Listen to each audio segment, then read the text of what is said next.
güllə yovrularaq boyatdım.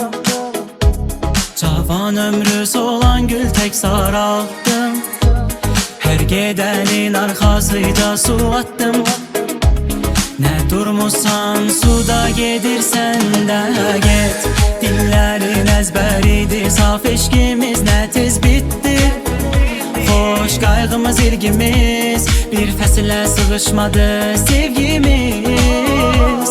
Payız gəlir, bahar gedir, sən də get, sən də get,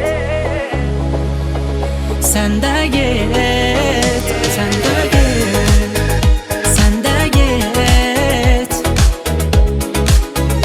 sən də get, sən də get.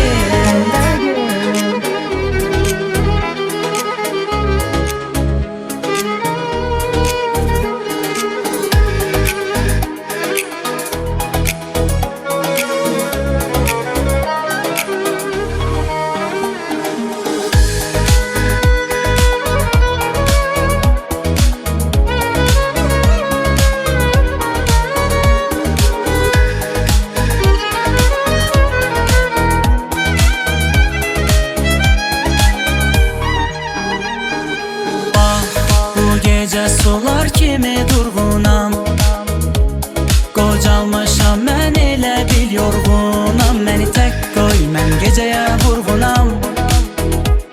Axşam gəlir, günəş gedir, sən də get. Ahım ucalsın cahan aləmə, niyə saldın bu ağrıya, bu qəmə? Fərqin yox imiş özgədən, sən demə.